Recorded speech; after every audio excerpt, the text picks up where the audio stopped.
Daily news വായനാലോകം, വായനയുടെ പുതിയ ലോകം.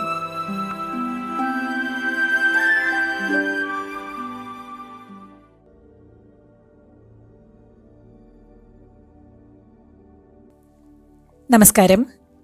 ഡെയിലി ന്യൂസ് വായനാലോകത്തിലേക്ക് സ്വാഗതം.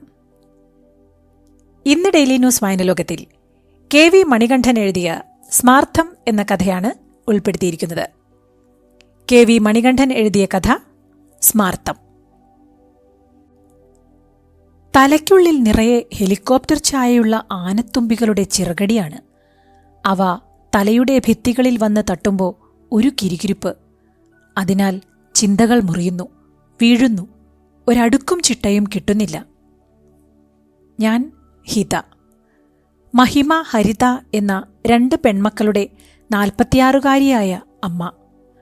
മധു എന്നൊരാളുടെ ഭാര്യയുമാണ്. എന്നെക്കുറിച്ചുള്ള അടയാളപ്പെടുത്തൽ ഇത്രയേ ഉള്ളൂ. അമ്മ, ഭാര്യ, ഐഡന്റിറ്റി ഇത്രയേ ഉള്ളൂ എന്ന്. ഛേ, അല്ല, വിട്ടുപോയി. കാമുകി, അത് വിട്ടുപോയി. ആദ്യം പറയേണ്ടിയിരുന്നത് അതാണ്. ഞാൻ ഈ ഇരിപ്പിരുന്ന് ചിന്തിച്ചു കൂട്ടുന്നതൊക്കെ ഒരു മരണവീടിന്റെ മുറ്റത്താണ്. നാത്തൂൻ സീതേച്ചിയുടെ വീട്, അതായത് ഭർത്താവിന്റെ മൂത്ത സഹോദരിയുടെ. ചിന്തകളിങ്ങനെ അന്തം വിട്ട് ചിതറിപ്പോവുകയാണല്ലോ. സീതേച്ചിക്ക് താഴെ മധുവിന് 2 ചേച്ചിമാർ കൂടിയുണ്ട്. ഇരട്ടകളാണ്, ഉദ്യോഗസ്ഥകൾ. സീതേച്ചിയാകട്ടെ ഇവിടുത്തെ ഒരു വലിയ സർക്കാർ ഹയർ സെക്കൻഡറി പ്രിൻസിപ്പാലും. ഷേ, ഒന്ന് തിരുത്തിക്കോട്ടെ. ഇത് സച്ചിയേട്ടന്റെ വീടാണ്. സീതേച്ചിയുടെ ഭർത്താവ് സച്ചിദാനന്ദന്റെ. ഈ സച്ചിയേട്ടൻ ഇവരുടെ കുടുംബത്തിന്റെ പില്ലറാണെന്ന് പറയാം, നെടുന്തൂൺ. അമ്മയ്ക്കൊക്കെ എന്തിനും ഏതിനും മരുമകൻ സച്ചിയാണ് മുഖ്യം, മകൻ മധുവല്ല. എനിക്ക് ഓർമ്മയുണ്ട്, കല്യാണത്തിന്റെ അന്ന് വന്നു കയറിയപ്പോൾ അമ്മ കഴിഞ്ഞ് മധു ദക്ഷിണ വെച്ച് കാൽ തൊട്ടു തൊഴുതത് മൂത്ത അളിയനെയാണ്, സച്ചിയേട്ടനെ. ഈ ഞാനും. 10 വയസ്സിനപ്പുറം മൂപ്പുള്ള ഇദ്ദേഹത്തെ ഞാൻ സച്ചു എന്നും വിളിക്കും. അല്ല, എടാ എന്നും പോടാ എന്നും വിളിക്കാറുണ്ട്. പട്ടി, തെണ്ടി എന്നുപോലും. അതിനപ്പുറവും.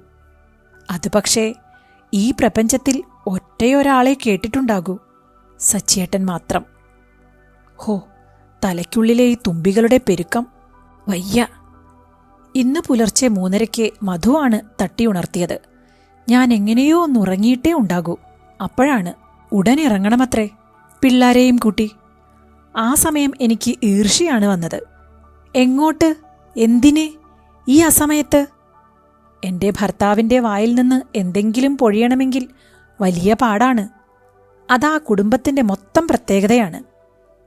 അമ്മയ്ക്ക് വയ്യ, ഇറങ്ങ്, പോണം എന്നോ മറ്റോ 2 വാചകം വീണ് കിട്ടി. ഏകപുത്രനായതിനാൽ അമ്മ ഞങ്ങളുടെ കൂടെ നഗരത്തിൽ തന്നെയാണ്. ഇപ്പോ 10 ദിവസത്തേക്ക് മൂത്ത മകളുടെ കൂടെ പാർക്കാൻ പോയെന്നേ ഉള്ളൂ. മകളെയും പേരമകനെയും കാണാനെന്നത് ഒരു മറയാണ്. മരുമകൻ സച്ചിദാനന്ദനെ ഇടയ്ക്കിടയ്ക്ക് കാണണം. അമ്മയ്ക്കാണേൽ ഈയിടെ തീരെ വയ്യ. ഇനി അവിടെ വെച്ച് എന്തെങ്കിലും പെട്ടെന്ന്. എന്തായാലും മക്കളെ 2നെയും എണീപ്പിച്ച് കയറ്റി. 2 മണിക്കൂർ ദൂരമാണ്. കാറോടിക്കുന്നത് ഞാൻ തന്നെ. ആദ്യം വന്ന കോളിനെ ആ പുറപ്പെട്ടു എന്ന ഒറ്റ വാചകം പറഞ്ഞ് സൈലന്റാക്കി ഫോൺ പോക്കറ്റിലിട്ടു മധു. ഫ്രണ്ട് സീറ്റിൽ കണ്ണടച്ച് ഉറക്കം. ഉറക്കമല്ല, നടനം. മൗനം മതിയല്ലോ പിന്നെ. ഷർട്ടിനുള്ളിൽ ഫോൺ ശബ്ദമില്ലാതെ ലൈറ്റടിച്ച് കരയുന്നു പലതവണ. ഉറപ്പ്, അമ്മ പോയിരിക്കുന്നു. എന്തൊക്കെ പ്ലാൻ ചെയ്യാനുണ്ട്. ബോഡി തറവാട്ടിൽ കൊണ്ടുപോകേണ്ടേ?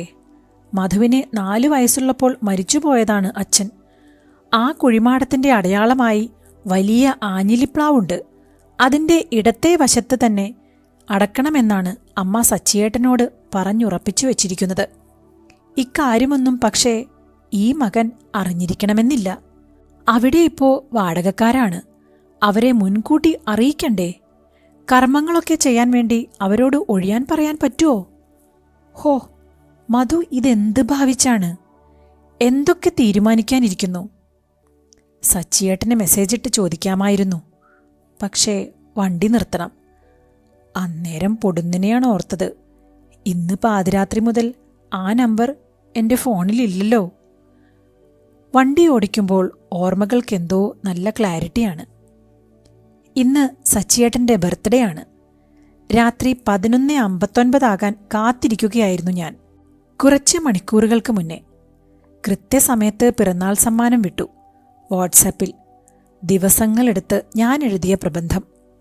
പരസ്പരം മിണ്ടാതുരിയാടാതായിട്ട് 297 ദിവസമാണിന്നേക്ക്. അല്ല, ഒന്ന് മിണ്ടി. 4 മാസം മുൻപ് എൻ്റെ പിറന്നാളിനെ. അന്ന് കൃത്യം 12-ന് അവൻ്റെ സ്റ്റാറ്റസ് ഞാൻ മാത്രം കാണുമാറാക്കിയിട്ട്.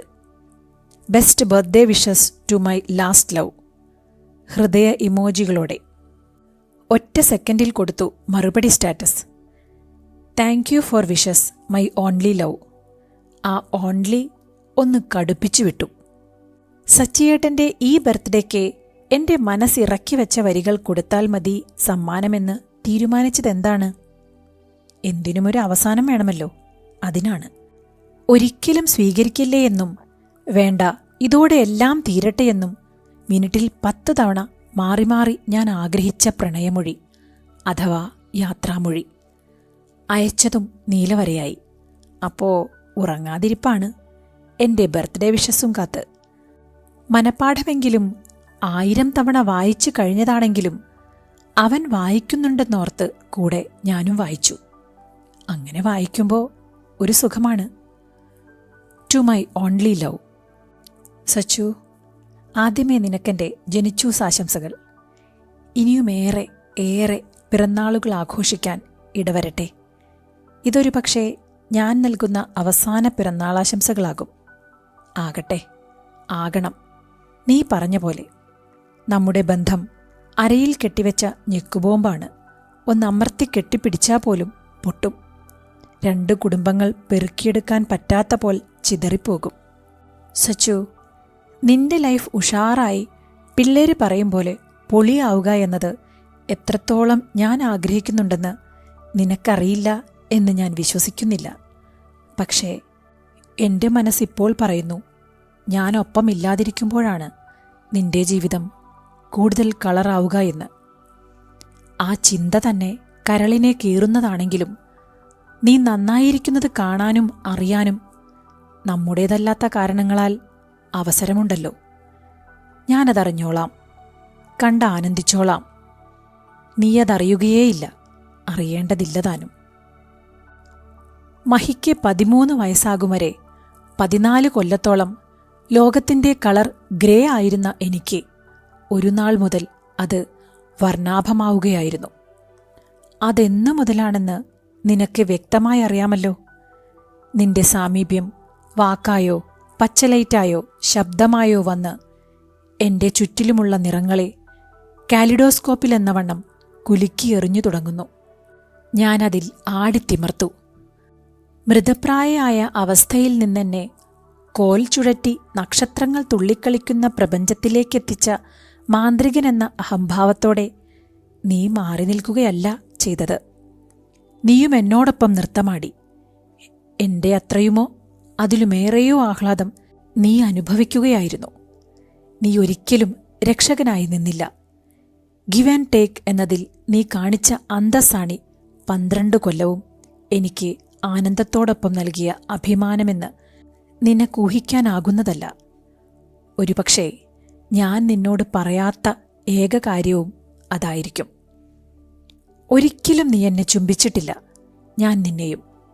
പക്ഷേ നമ്മൾ ചുംബനത്തിലേർപ്പെടുകയാണെന്ന് നീ പറയാതെ പഠിപ്പിച്ചു. താങ്ക്സ്. എല്ലാം തീർന്നു, തീരും, തീരണം.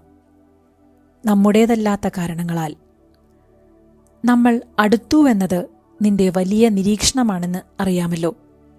എന്നാൽ നമ്മളിപ്പോൾ പിണങ്ങി നിൽക്കുന്നത് തികച്ചും നമ്മുടേതായ കാരണങ്ങൾ കൊണ്ട് മാത്രമാണ്. നീ എൻ്റേതെന്നും ഞാൻ നിന്റേതെന്നും കരുതുന്ന കാരണങ്ങൾ കൊണ്ട്. എത്രയോ പിണക്കങ്ങൾ, എത്രയോ ചീത്തവിളികൾ. എന്നാൽ ഇണങ്ങിക്കഴിയുമ്പോൾ അത് വല്ലതും നമുക്കോർമ്മയുണ്ടായിരുന്നോ? ഇല്ലേയില്ല. എന്നാലിപ്പോഴോ 296 ദിവസം കഴിയുന്നു. കാരണമെല്ലാം ഞാൻ മറന്നു. ഇണങ്ങാതെ മറന്നു. ഇണങ്ങേണ്ട, ഇണങ്ങാതെയും അതൊക്കെ മറക്കാൻ എനിക്കാകും. എന്റെ ഭാഗത്തു നിന്നുണ്ടായ വീഴ്ചകൾക്കൊക്കെ ഒരു ന്യായമുണ്ട്. അതെന്താണെന്ന് കേൾക്കുമ്പോൾ നീ ഞെട്ടരുത്, ചിരിക്കരുത്. എന്തെന്നോ, ഞാൻ മിക്കപ്പോഴും നീയായി മാറും. പരകായ പ്രവേശം. നിന്നെപ്പോലെ ചിന്തിക്കും, പ്രവർത്തിക്കും. നിന്റെ ആ മുടിഞ്ഞ ഈഗോ എന്റേതാക്കും. അതിന് പക്ഷേ ഇത്തവണ കൊടുക്കേണ്ടി വന്ന വില വലുതായിപ്പോയി.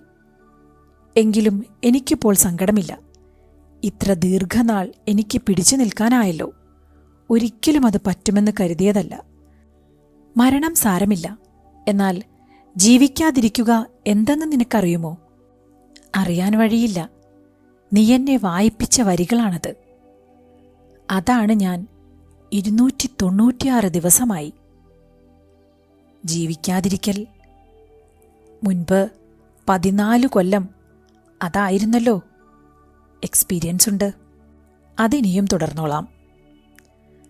അപ്പ ശരി പ്രിയനെ, കണ്ണടച്ച് തുറക്കും സമയം കൊണ്ട് നീ എനിക്ക് ചുറ്റുമൊരു ഫ്ലവർ ഷോ ഗ്രൗണ്ട് നിർമ്മിച്ചു. ഡേറ്റ് കഴിഞ്ഞപ്പോൾ അവിടം വീണ്ടും പുറമ്പോക്ക് ഭൂമിയായി. നീ ആക്കിയതാണെന്ന് ഞാൻ പറയില്ല. നിന്റെ മാന്ത്രികത സ്വയം പകർന്ന് പരീക്ഷിച്ച് എനിക്ക് പറ്റിപ്പോയതാണല്ലോ. എങ്കിലും അവിടെ കൊഴിഞ്ഞു വീണ പൂക്കൾ കിടപ്പുണ്ട്.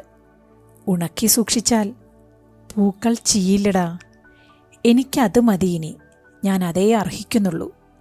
സച്ചു, നീ നിന്റെ ജീവിതം ജീവിക്കുക. അതിലൊരറ്റത്തും നേർക്കുനേർ ഞാൻ വരില്ല. വരാതിരിക്കാനായിരിക്കും ഇനി എൻ്റെ ശ്രദ്ധ. പക്ഷേ നിനക്കെന്നെ എപ്പോഴും കാണാം. സ്വന്തം നിഴലൊന്ന് നോക്കിയാൽ മാത്രം മതി. അത് ഞാനായിരിക്കും, എൻ്റെ ഏക പ്രണയമേ. സച്ചുവിൻ്റെ മാത്രം ചിരു. വായിച്ചു കഴിഞ്ഞു. ടൈപ്പിംഗ് എന്ന് വരുന്നു. എൻ്റെ നെഞ്ചിടിക്കുന്നു. ആ, വന്നു. Okay, bye. അവൻ്റെ ഫേവറേറ്റ് നീലഹൃദയോ. ഇത്രമാത്രം. അത്രയേ ഉണ്ടാകൂ എന്ന് എനിക്കുറപ്പായിരുന്നു. എങ്കിലും എനിക്കൊരു നീറ്റൽ വന്നു. ഒറ്റഞ്ഞെക്കിൽ ഒക്കെ മായ്ച്ചു. ബ്ലോക്കി. നമ്പറും ഡിലീറ്റ്. വേണ്ട. ഫോണും ഓഫാക്കി. ഇനി വാട്സപ്പും വേണ്ട, ഒന്നും വേണ്ട. വിളിക്കാൻ പറ്റുന്ന ഫോൺ മതി. ഒന്ന് വാങ്ങണം. എൻ്റെ ഫോൺ ഓഫാണല്ലോ എന്ന് അപ്പോഴാണ് ഓർത്തത്. വെറുതെയല്ല മധുവിൻ്റെ ഫോണിൽ ഇത്ര കോളുകൾ. ഞാൻ വണ്ടി പറത്തിവിട്ടു. സാധാരണ എടുക്കുന്നതിൽ കുറഞ്ഞ സമയം കൊണ്ട് ഇവിടെ എത്തിയതാണ്. ഗേറ്റ് തുറന്നു കിടക്കുകയായിരുന്നു. പുലർന്നിട്ടില്ല. വിശാലമായ മുറ്റമാണ്. കൂട്ടിലെ നായ എന്തോ പരാക്രമം കാട്ടുന്നുണ്ട്. അകത്ത് അതാ അമ്മ പ്രാഞ്ചി പ്രാഞ്ചി നടക്കുകയാണ്. സീതേച്ചി എവിടെ? സച്ചിയേട്ടൻ എവിടെ? ഉണ്ണിമോൻ എവിടെ? അമ്മയ്ക്കൊന്നും അറിയില്ല. മധു ഫോണിൽ നോക്കുന്ന കണ്ടു. ഞാൻ എത്തി നോക്കി. 24 മിസ്ഡ് കോളുകൾ. ഏട്ടൻ എന്ന് മധു പറഞ്ഞു തുടങ്ങുമ്പോഴേക്കും സൈറൺ ഇടാതെ കളർ ലൈറ്റുകളിട്ട ആംബുലൻസ്. മുന്നിലും പിന്നിലും ഹോൺ മുഴക്കി 2 കാറുകളും. എൻ്റെ അച്ഛാ എന്ന് കരഞ്ഞ് ഉണ്ണി ആംബുലൻസിൽ നിന്ന് ഇറങ്ങുന്നു. പകച്ചിറങ്ങിയോടി ഉണ്ണിയെ കെട്ടിപ്പിടിക്കുന്ന മഹിമോൾ. ചെറിയവൾ ഹരിത ഭയന്ന് അച്ചമ്മയെ കെട്ടിപ്പിടിച്ചു നിൽക്കുന്നു. എവിടെ നിന്നെന്നറിയാതെ കൂട്ടക്കരച്ചിലുകൾ. സച്ചു. എൻ്റെ പുറത്താകെ ആരോ ഐസ് വെച്ച പോലെ മരവിപ്പ്. അത് മുന്നിലേക്ക് പടർന്ന് ഞാൻ ഉറഞ്ഞില്ലാതാകുന്നു. ചായാൻ പിറകിൽ ചുമരുണ്ടായത് ഭാഗ്യമായി. പുറമുരച്ച് ഇഴുകി എന്നെ എനിക്ക് നിലത്തിരുത്താൻ പറ്റി. അവിടെ ഇരുന്ന് കണ്ടു. ആംബുലൻസിൽ നിന്ന് ആളുകൾ കൂടി വലിച്ചു പുറത്തെടുക്കുന്നു. സച്ചിയേട്ടനെ. മഹിമോൾ മാത്രമേ എന്നെ അപ്പോൾ ശ്രദ്ധിച്ചുള്ളൂ. ഉണ്ണിയെ വിട്ട് അവൾ ഓടിവന്ന് എന്നെ താങ്ങി. അവളും വാവിട്ട് കരയുന്നത് എൻ്റെ അവസ്ഥ കണ്ടിട്ടായിരുന്നോ? അല്ല. ഉണ്ണിയേട്ടൻ്റെ അച്ഛൻ പോയി. സച്ചിമാമ പോയി. അവളുടെ ഏറ്റവും വലിയ സപ്പോർട്ടർ പോയി. കാര്യങ്ങളെല്ലാം നോക്കേണ്ടത് മധുവും ഞാനുമാണ്. സീതേച്ചി പ്രതിമയായ പോലെ ഒരു പ്രതികരണവുമില്ല. കരയുന്നുമില്ല. ഒറ്റ ഇരിപ്പാണ്. ബോഡി കിടത്തിയ ലിവിംഗ് റൂമിലെ ചുമരും ചാരി. ബാക്കി 2 ചേച്ചിമാർ ചെന്നൈയിലും ഡൽഹിയിലും. എത്തും ഉച്ചയ്ക്ക് മുൻപേ. ഈ മധു അസൽ കരിങ്കല്ലാണ്. ഒരു മകൻ കുടുംബത്ത് ചെയ്യേണ്ട സർവ്വകാര്യങ്ങളും സ്വമേധയാ ചെയ്തു കൊടുത്തിരുന്ന മനുഷ്യനാണില്ലാതായത്. എന്നിട്ടും ഒരു പതർച്ചയില്ലാതെ മധു കാര്യങ്ങൾ നോക്കുന്നു. എന്നോട് വന്ന് അതെവിടെ, ഇതെവിടെ, മറ്റതെടുക്ക്. ഹോ! ഞാൻ പിടിച്ചു നിന്നു. അല്ലെങ്കിലും ചൂടത്തുരുകി വേണ്ട രൂപത്തിലുറയ്ക്കാൻ പെണ്ണിനുള്ള കഴിവ് പാടിപ്പുകഴ്ത്താത്തവരില്ലല്ലോ. ഗതികേടിൻ്റെ ഗ്ലോറിഫിക്കേഷൻ, അതിജീവനശേഷി. ഇരുന്നാൽ കിടന്നു പോകുമെന്ന അവസ്ഥയിൽ തെറിച്ച് തെറിച്ച് നടക്കേണ്ടിയിരുന്നു. ഒക്കെ ഒരുക്കി. വർക്കേരിയയിലെ അയയിൽ കിടന്നിരുന്ന അടിവസ്ത്രങ്ങൾ ആരും കാണാതെ ഒളിപ്പിച്ചു. അടുപ്പത്ത് അടച്ചുവെച്ചിരുന്ന മീൻകറി ചട്ടിയോടെ ഫ്രിഡ്ജിലേക്ക് മാറ്റി. 3 തേങ്ങ പിൻമുറ്റത്ത് കുറ്റിയിൽ പൊതിച്ച് മുറിയാക്കി കൊടുത്തു. 4 തവണ വലിയ കലത്തിൽ കട്ടൻ കാപ്പി വെച്ച് അയൽപ്പക്കത്തെ കുട്ടികളെക്കൊണ്ട് മുറ്റത്തും തൊടിയിലുമായി നിൽക്കുന്നവർക്കെത്തിച്ചു. സച്ചിദാനന്ദ, സച്ചിദാനന്ദ എന്ന് ഉറക്കെ വിളിച്ചുകൊണ്ട് അകത്ത് കിടക്കുന്ന അമ്മയെ ശാസിച്ച് ഓട്സ് കുടിപ്പിച്ചു. സീതേച്ചിയുടെ സ്കൂളിൽ നിന്ന് വന്ന എല്ലാവർക്കും കട്ടൻ എത്തിയെന്ന് ഉറപ്പുവരുത്തി. ഇതിനിടയിൽ 50 തവണ മുഖം കഴുകി. മുഖം തുടയ്ക്കാതെ അത്രയും തവണ സച്ചിയേട്ടനെ കിടത്തിയിരിക്കുന്നിടത്ത് വന്നു. ചേച്ചിക്കരികിൽ അത്രയും തവണ ഇരുന്നു. ഫ്ലൈറ്റിലെത്തിയ 2 ചേച്ചിമാർക്കും ചേട്ടന്മാർക്കും പിള്ളേർക്കും ആതിഥേയയായി. ഒറ്റത്തവണ പോലും ഞാൻ സച്ചിയേട്ടനെ നോക്കിയില്ല. അതല്ലെങ്കിലും അങ്ങനെയായിരുന്നു. ഏത് കുടുംബച്ചടങ്ങുകൾക്കും അവനും ഞാനും കണ്ണുകൾ കൂട്ടിമുട്ടാതിരിക്കാൻ ശ്രദ്ധിക്കും. എങ്കിലും അകലെ എവിടെയെങ്കിലും നിന്ന് ഞാൻ അവനെ ആരുമറിയാതെ കണ്ണിറയെ ആവാഹിക്കുമായിരുന്നു. ഞാൻ അങ്ങനെ ശ്രദ്ധിക്കുമെന്ന് അവനറിയാം. പിന്നെ ഒറ്റയ്ക്ക് കാണുമ്പോൾ അതിനും കൂടി ചേർത്തെന്നെ ചീത്തവിളിയാകും. പക്ഷേ ഇന്ന് വേണ്ട, എനിക്ക് കാണണ്ടായിരുന്നു. എങ്കിലും കച്ചകൊണ്ട് മൂടുന്ന നേരം ചുമരിച്ചാരിയിരിക്കുന്ന സീതച്ചി ഈ ഇരിപ്പിലും ആ ടീച്ചർ ഗൗരവം വിട്ടിട്ടില്ല. കണ്ണീർ വരരുതെന്ന് നിർബന്ധമുള്ള പോലെ. മധുവിൻ്റെ ചോര തന്നെ. സച്ചിയേട്ടനെ ആ സമയത്ത് ആശുപത്രിയിലേക്ക് കൊണ്ടുപോകുമ്പോഴും സീതേച്ചി ഇത്ര പെർഫെക്റ്റായി സാരി ഉടുത്തല്ലോ. ഞാൻ ചേച്ചിക്ക് അഭിമുഖമായി മുട്ടുകുത്തിയിരുന്ന് ഇറുക്കി കെട്ടിപ്പിടിച്ചു. അവരത് വല്ലാതെ ആഗ്രഹിച്ചിരുന്നുവെന്ന് എന്നെ ഇറുക്കിയ ആ കൈകൾ പറയുന്നു. ചേച്ചിയുടെ സാരിത്തുമ്പും മുടിയും എൻ്റെ വായിലേക്ക് കുത്തിക്കയറ്റി ഞാൻ ഉള്ളിനെ അണകെട്ടി. അതും കൂടി തികട്ടി കണ്ണിൽ കൂടി തള്ളി വന്ന ചേച്ചിയുടെ തോൾ നനയ്ക്കുന്നേരം ആരുടെയോ ഉറക്കെയുള്ള ശബ്ദം, മുഖം മൂടാൻ പോകാണ്, കാണേണ്ടവരൊന്നുകൂടെ കണ്ടോ എന്ന്. പെട്ടെന്ന് മുറ്റത്തും മറ്റുമായി നിന്നവർ ജനലുകളിലും വാതിൽക്കലുമായി എത്തിനോക്കി. അവർക്കവരുടെ സച്ചിമാഷാണ്, എവിടെയും പഠിപ്പിക്കാതെ തന്നെ മാഷായവൻ. സീതേച്ചി എന്നെ പിടിച്ചെണീറ്റു. ഞാനും കുളിച്ചീറനായി വന്ന ഉണ്ണിയും ചേച്ചിയെ നടത്തിക്കൊണ്ടുവന്ന് മുട്ടുകുത്തിച്ചിരുത്തി. നമസ്കരിക്കും പോലെ ചേച്ചി സച്ചിയേട്ടൻ്റെ നെറ്റിയിൽ ഉമ്മ വെച്ചു. അവരെ ഉയർത്തിയെടുക്കാൻ ചെറിയ ബലം പ്രയോഗിക്കേണ്ടി വന്നു. അപ്പോൾ ഞാൻ കണ്ടു. നോക്കിയതല്ല, സത്യം കണ്ടുപോയതാണ്. സച്ചിയേട്ടൻ്റെ മുഖം.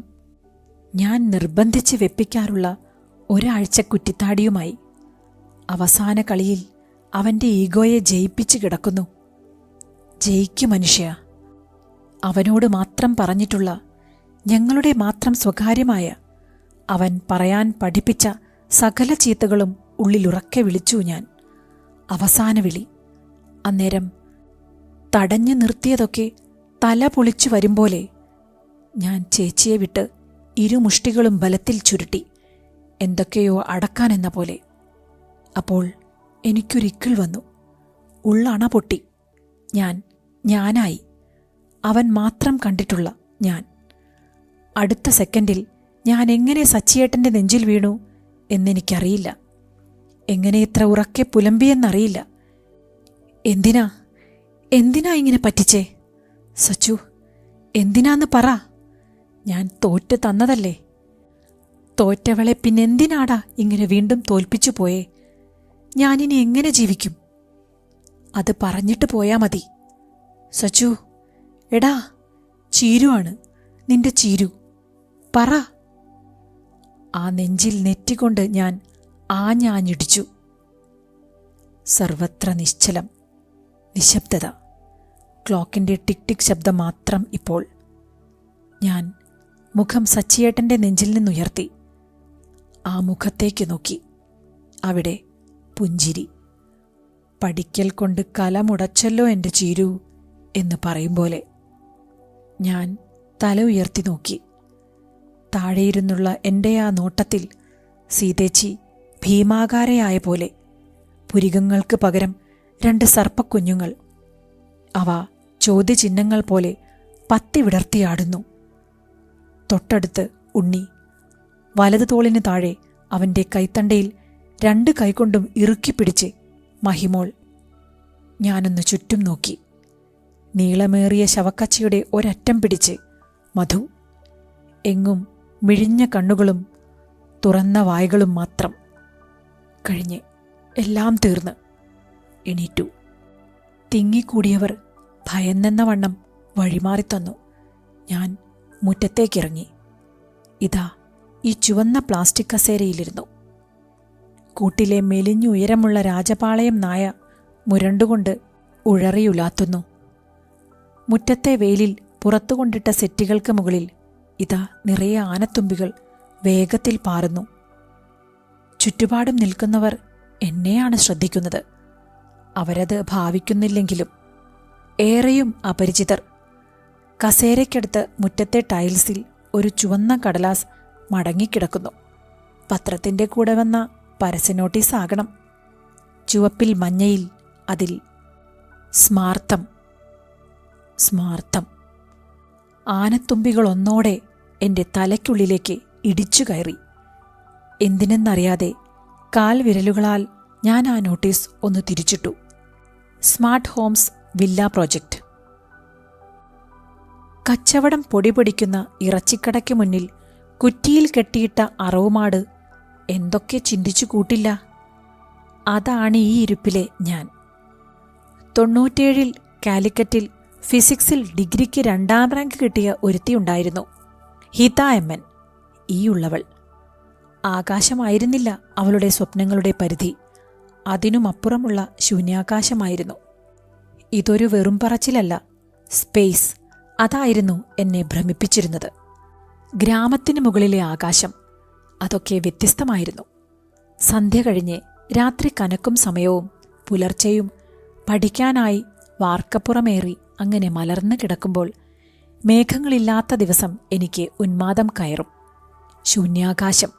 എത്രയോ എത്രയോ നക്ഷത്രങ്ങൾ. കാർത്തിക നക്ഷത്രക്കൂട്ടം, സപ്തർഷികൾ, വിൺഗംഗ. അവയ്ക്കിടയിലൂടെ ഞാൻ ഗഗനചാരിയായി സഞ്ചരിക്കും. ISROയിൽ സയന്റിസ്റ്റ് എന്ന തസ്തികയിലേക്ക് എഴുതേണ്ട പരീക്ഷകൾക്ക് ഞാൻ എന്നേ പ്രിപ്പറേഷൻ തുടങ്ങിക്കാണണം. ഒക്കെ വെറുതെ.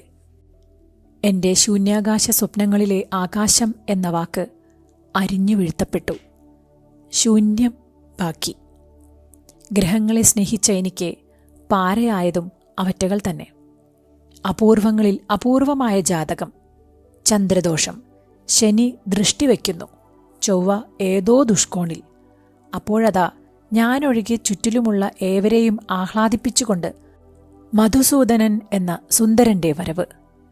കണിയാൻ വീശിയെറിഞ്ഞ കവടികളിൽ 10ൽ 10 മൊത്തു. ചെറുപ്പം. Bank officer. ഇന്ന് ആ ബാങ്കിന്റെ തന്നെ റീജിയണൽ മാനേജർ. അന്നും ഇന്നും ഒരു മാറ്റവുമില്ലാത്ത മനുഷ്യൻ. ഒരിക്കലും ഒന്നിനോടും നോ പറയാത്തവൻ. യെസും പറയില്ലെന്നത് ആരും ശ്രദ്ധിക്കുകയുമില്ല. മിടുക്കൻ. പെണ്ണുകാണാൻ വന്നപ്പോൾ വ്യക്തമായി പറഞ്ഞു എൻ്റെ ശൂന്യാകാശ സ്വപ്നങ്ങൾ. പഠനം, ജോലി, കരിയർ. അതിനെന്താ എന്നായിരുന്നു മറുപടി.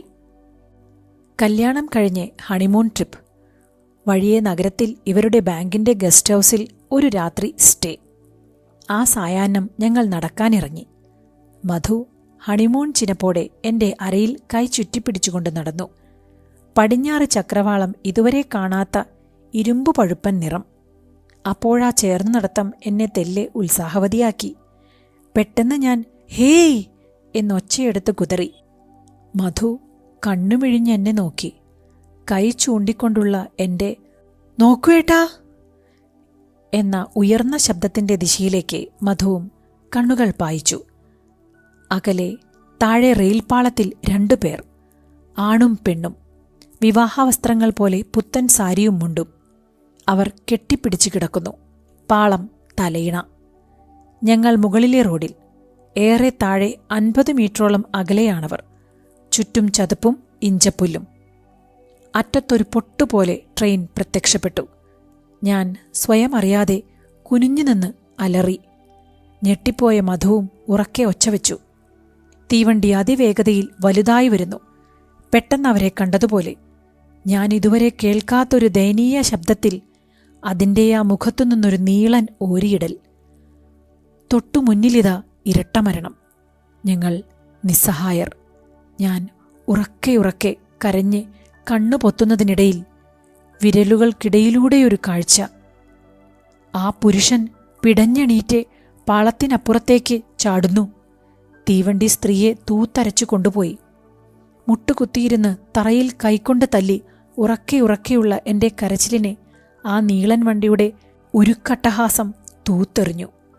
ഒരു പ്രാണനെ അരച്ചു കുടിച്ചുകൊണ്ട് ആ രാക്ഷസഭാരം കുലുങ്ങി പാഞ്ഞു കഴിഞ്ഞപ്പോഴേക്കും ആ മനുഷ്യൻ ചതുപ്പിൽ കൂടി ചാടിയോടി അങ്ങകലെ പൊട്ടുപോലെയായിക്കഴിഞ്ഞിരുന്നു. ഞാൻ പൊട്ടിക്കരച്ചിലോടെ തളർന്നിരുന്നു. വിജനമായൊരു റോഡായിരുന്നു അത്. മധു എന്നെ പിടിച്ചെഴുന്നേൽപ്പിച്ചു. "എനിക്ക് വയ്യ ഏട്ടാ, വയ്യ. അയാൾ, ആ പെൺകുട്ടിയെ." വേഗനടത്തത്തിനിടയിൽ ഇഞ്ചപ്പുല്ലുകൾക്കുമീതെ ഇടയ്ക്കിടയ്ക്ക് പ്രത്യക്ഷമാകുന്ന പുരുഷത്തല ചൂണ്ടി ഞാൻ വീണ്ടും കരഞ്ഞു. "നോക്ക് ഏട്ടാ, അയാൾ അവളെ." "അതിനെന്താ?" എൻ്റെ കരച്ചിൽ നിന്നു. മറ്റേ അറ്റത്ത് തീവണ്ടിയും ചലനമറ്റു നിന്നു. ഞാൻ അവനെ ഒന്ന് സൂക്ഷിച്ചു നോക്കി. ഒന്നുമേ മിണ്ടാതെ. ഒരു ജീവനാണ് ഒരുവൻ ചതച്ചരച്ചില്ലാതാക്കിയത്.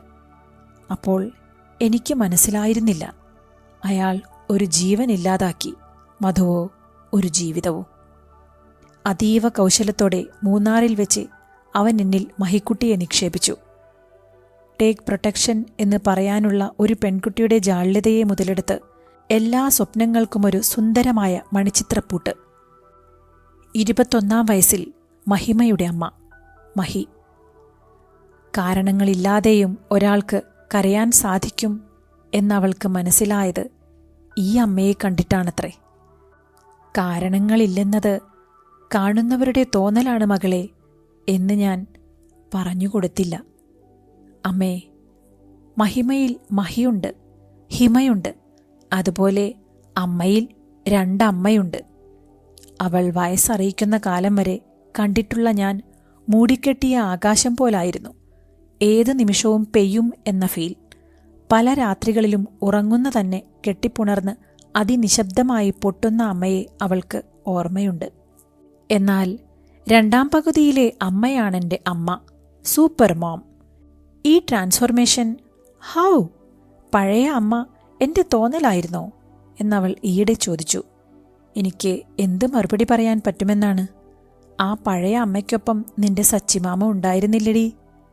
അവൻ വന്ന് വടി ചുഴറ്റിയതാടി ഈ പുതിയ അമ്മ എന്ന് പറയാൻ പറ്റുമോ?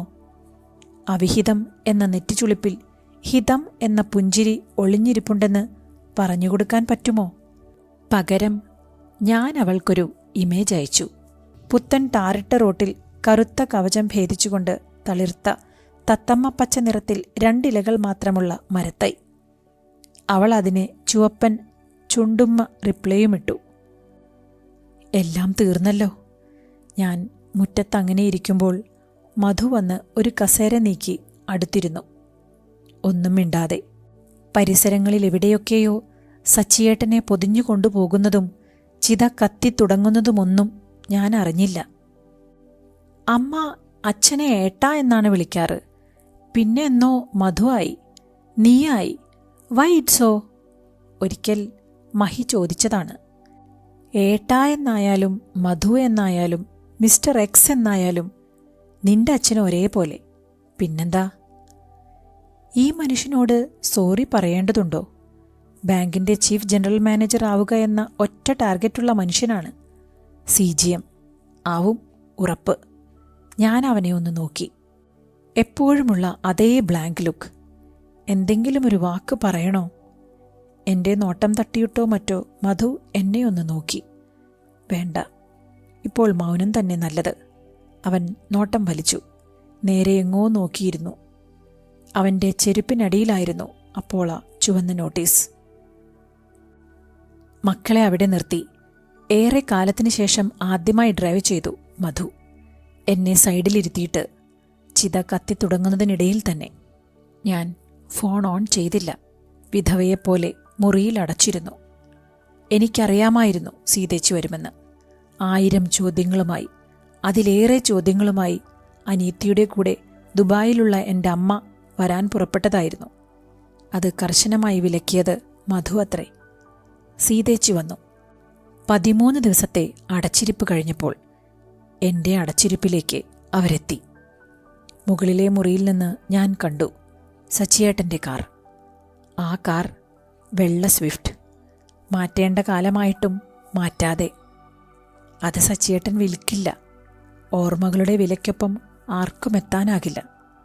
അമ്മ, മഹിമ, ഹരിത, സീതേച്ചി. ഉണ്ണിയാണ് ഡ്രൈവർ.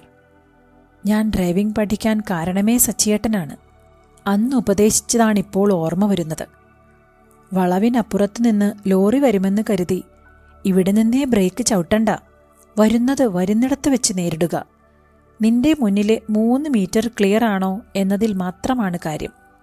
ആണെങ്കിൽ നിനക്ക് ലോകത്തിൻ്റെ അറ്റം വരെ വണ്ടി ഓടിക്കാം. ആരോ സ്റ്റെയർകേസ് കയറി വരുന്നുണ്ട്. വാതിലിൽ മുട്ട്. കുറ്റിയിട്ടിട്ടില്ലല്ലോ. അതാ തുറക്കുന്നു. മഹിയാണ്. അമ്മ വരൂ, വല്യമ്മായി ചോദിക്കുന്നു. ഞാൻ അവളെ ശ്രദ്ധിക്കാതെ പുറത്തേക്കിറങ്ങുമ്പോൾ മഹി പിറകിൽ നിന്ന് വിളിച്ചു, അമ്മാ. ഞാൻ തിരിഞ്ഞു നിന്നു. അവൾ 2 അടി മുന്നിലേക്ക് വെച്ച് എന്നെ കെട്ടിപ്പിടിച്ചു. തെല്ലിറുക്കി തന്നെ. അമ്മാ, ഐ ലവ് യു. ചെവിയിൽ. അവൾ ഇങ്ങനെയൊന്നും പ്രകടനം പതിവില്ലാത്തവളാണല്ലോ. സീതേച്ചി നീളൻ സെറ്റിയിലിരിക്കുന്നു. അതിലൊരറ്റത്ത് ഉണ്ണിയും. മധു ജോലിക്ക് പോയത് ഭാഗ്യമായെന്നെനിക്ക് തോന്നി. ഞാൻ സീതേച്ചിക്കെതിരെയുള്ള സെറ്റിയിലിരിക്കാതെ ഡൈനിങ് ടേബിളിൻ്റെ കസേരയെടുത്ത് അവരുടെ കുറച്ച് മുന്നിൽ തന്നെ കൊണ്ടിട്ടു. തല ഉയർത്തിയിരുന്നു. സീതേച്ചിയുടെ മുഖത്ത് സ്ഥായിയായുള്ള വലിച്ചിലില്ലായിരുന്നു. പ്രിൻസിപ്പൽ ഗൗരവം വീട്ടിലും കളയാറില്ല അവർ. എന്നാലിപ്പോൾ ആ മുഖമില്ല. ഞാൻ ഉണ്ണിയെ നോക്കി. ആദ്യമായാണ് അവനിങ്ങനെ താടി വെച്ച് കാണുന്നത്. എന്നെ സൂക്ഷിച്ചു നോക്കുകയായിരുന്ന അവൻ പൊടുന്നനെ നോട്ടം മാറ്റി. സാരമില്ല. ചേച്ചി എന്നോടൊന്നും ചോദിക്കുന്നുമില്ല. എന്നെയാണവർ നോക്കുന്നതെങ്കിലും ആ നോട്ടം എന്നിൽ തട്ടി നിൽക്കുന്നില്ല. അങ്ങനെ എത്രയോ സമയം കഴിഞ്ഞു. അച്ചമ്മയുടെ മുറി റീസെറ്റ് ചെയ്യുകയായിരുന്ന മക്കൾ 2 ഹാളിലേക്ക് വന്നു. എനിക്ക് പിറകിൽ നിന്ന് മഹി ഉണ്ണിയോട് കണ്ണുകൊണ്ട് എന്തോ പറയുന്നത് തിരിഞ്ഞു നോക്കാതെ ഞാൻ അറിഞ്ഞു. ഉണ്ണി എണീറ്റു. പിന്നെ അവർ 3 പേരും സ്റ്റെയർ കയറി. ഞങ്ങൾ പിന്നെയും ആ ഇരിപ്പ് തുടർന്നു. അവസാനം ഞാൻ തൊണ്ടയൊന്ന് ശരിയാക്കി. കോഫി എടുക്കാൻ ചേച്ചി എന്ന് പറഞ്ഞു. അവരത് കേട്ടതായി തോന്നിയില്ല. 5 നിമിഷത്തോളം വീണ്ടും അസഹ്യ മൗനം. പിന്നെ പറഞ്ഞു, താനിവിടെ വന്നിരിക്കേ. ഞാൻ എണീറ്റ് ചെന്ന് ചേച്ചിയുടെ അടുത്തിരുന്നു. അവർ എൻ്റെ ഇടതു കൈ എടുത്ത് കൈനോട്ടക്കാർ നോക്കും പോലെ വിടർത്തി നോക്കി. ഞാൻ എന്ത് ചെയ്യണമെന്നറിയാതെ നിവർന്നിരിക്കുക മാത്രം ചെയ്തു. സച്ചിമാഷ് എന്നെക്കുറിച്ച് തന്നോട് പറയാറുണ്ടോ? ഞാൻ വല്ലാതായി. വേണ്ട, പറയണ്ട. എനിക്കറിയാം. മാഷൊരിക്കലും എന്നെ ദുഷിച്ച് പറയില്ല. ഇല്ലല്ലോ? ഇതും പറഞ്ഞ് ചേച്ചി എന്നെയൊന്ന് നോക്കി. അവർക്കൊട്ടും ചേരാത്തൊരു ദൈന്യം ആ നോട്ടത്തിലുണ്ട്. പിന്നെ ബാഗിൽ നിന്നെന്തോ തപ്പിയെടുത്തു. സച്ചിയേട്ടൻ്റെ ഫോൺ. ഇത് നെഞ്ചിൽ കിടപ്പുണ്ടായിരുന്നു. പോകുമ്പോൾ വേദനയില്ലാതെ ഉറക്കത്തിലാകണം. ഹോസ്പിറ്റലിലേക്ക് കൊണ്ടുപോകുമ്പോഴേ എനിക്കറിയാമായിരുന്നു പോയി എന്ന്. ഉണ്ണി പക്ഷേ പ്രതീക്ഷിച്ചില്ല. പിന്നെ 2 കൈകൊണ്ടും ചേച്ചി എൻ്റെ ഇടതു കൈ അമർത്തിപ്പിടിച്ചു. ഞങ്ങൾ നല്ല ജോഡിയായിരുന്നെന്ന് എല്ലാവരും പറയുമായിരുന്നു. താനും കേട്ടിട്ടില്ലേ? മുഖത്ത് ഒരു ഭാവവും വരുത്താതിരിക്കാൻ പരിശ്രമിച്ച് ഞാനിരുന്നു. ഫോൺ എൻ്റെ കൈകളിൽ വെച്ചുകൊണ്ട് അവർ തുടർന്നു. ഇതാ, ഇത് തനിക്കാണ്. പാസ്വേഡ് തനിക്കറിയുമല്ലോ അല്ലേ? എനിക്കറിയില്ലായിരുന്നു. അറിയില്ല എന്ന് പറയാൻ പോലും ശക്തിയില്ലാതെ ഞാൻ ആ ഇരിപ്പിരുന്നു. എനിക്കറിയില്ലായിരുന്നു. ഒന്ന് ഊഹിച്ചതാണ്. ഒരു കാലം ഞാനൊരു ഷെർലക്കായിരുന്നടോ. പിന്നെ ഒക്കെ വിട്ടു. തനിക്ക് മാഷയച്ച വലിയ മെസ്സേജ് അതിലുണ്ട്. അച്ഛൻ്റെ നമ്പർ അമ്മായി ബ്ലോക്ക് ആക്കിയതാണെന്നോ മറ്റോ ഉണ്ണി പറഞ്ഞു. വായിക്കേ, അതായി ബാക്കി വയ്ക്കണ്ട എന്നെനിക്ക് തോന്നുന്നു. നാളെ മുതൽ സ്കൂളിൽ പോകണം. പിന്നോട്ടോടിയിട്ട് കാര്യമില്ലല്ലോ. അവർ എണീറ്റ് നടന്നു. അമ്മയുടെ മുറിക്ക് മുൻപിൽ ഒന്നു നിന്നു. പിന്നെ അമ്മയോട് യാത്ര പറയണ്ട എന്ന് തീരുമാനിച്ച പോലെ വാതിൽക്കലേക്ക്. സിറ്റൗട്ടിൽ വെച്ച് എൻ്റെ നേരെ തിരിഞ്ഞൊന്നു നിന്നു.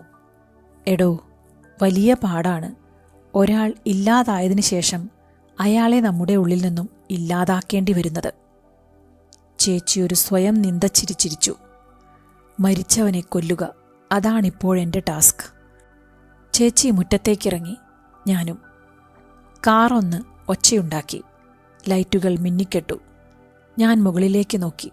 മഹിയെ ഹഗ്ഗു ചെയ്ത് ഹരിയുടെ കവിളിലൊന്ന് തൊട്ട് ഇറങ്ങുന്നു ഉണ്ണി. അവൻ്റെ വിരലിൽ കാർക്കി. ചേച്ചി അപ്പോഴേക്കും ഡോർ തുറന്നു പിടിച്ച് എന്നെ ഒന്നുകൂടി നോക്കി. എന്തോ പറയാനാഞ്ഞു. എനിക്കിപ്പോൾ ഏറ്റവും യോജിക്കുന്നത് നിസ്സംഗതയാണ്. അതഭിനയിച്ച് ഞാൻ നിന്നു. പറയാൻ വന്നത് വിഴുങ്ങി ചേച്ചി സീറ്റിലേക്കിരുന്നു. ഓ, കാറിനുള്ളിലെ ആ മണം! സൈഡിലമർത്തി സീറ്റ് നല്ലോണം പിറകിലോട്ട് ചായച്ച് അതിൽ കിടന്ന് അവർ കണ്ണടച്ചു. ചീരു, അതൊരു സമയത്ത് എൻ്റെ പേരായിരുന്നടോ. മറന്നുപോയി. അടഞ്ഞ കണ്ണിൽ നിന്ന് കണ്ണീർ വരുമോ ഇല്ലയോ എന്നെനിക്ക് തിട്ടമില്ല. ഞാൻ ഡോറടച്ചു. ഉണ്ണി കയറി. അവൻ എനിക്ക് മുഖം തരുന്നില്ല. സാരമില്ല. ഗേറ്റ് കടന്ന് പയ്യെ പോകുന്ന കാർ നോക്കി മുറ്റത്തങ്ങനെ ഉറഞ്ഞു നിന്നു. ഉണ്ണി വെളിയിലേക്കിട്ട വലത് കൈ ഉയർത്തി പിറകോട്ട് നോക്കാതെ ടാറ്റ കാണിക്കുന്നു. എനിക്ക് പിറകിൽ മുകളിൽ ബാൽക്കണിയിൽ നിൽക്കുന്ന മക്കൾ കൈവീശുന്നുണ്ടാകാം. Objects in the mirror are closer than they appear എന്ന് കുനുകുനെ എഴുതിയിട്ടുള്ള ആ കണ്ണാടിക്കുള്ളിൽ യാന്ത്രികമായി ഒരു കൈവീശുന്ന എന്നെ ഉണ്ണി കാണുന്നുണ്ടാകാം. മറുകൈയിലിരിക്കുന്ന സച്ചിയേട്ടൻ്റെ ഫോണിലേക്ക് ഞാൻ നോക്കി. അതിൻ്റെ ഓൺ ബട്ടൺ അമർത്തി. എനിക്കൊരു താക്കോൽ കണ്ടുപിടിക്കേണ്ടിയിരിക്കുന്നു. മരിച്ച് ജയിച്ചു കളഞ്ഞ സച്ചിയേട്ടാ, നിന്നെ ജീവിപ്പിക്കാൻ ആ പൂട്ട് തുറന്നേ പറ്റുള്ളല്ലോ. ഇനി ഈ ചീരുവിനെ. ഇതോടുകൂടി KV മണികണ്ഠൻ എഴുതിയ സ്മാർത്ഥം എന്ന കഥ ഇവിടെ പൂർണ്ണമാകുന്നു.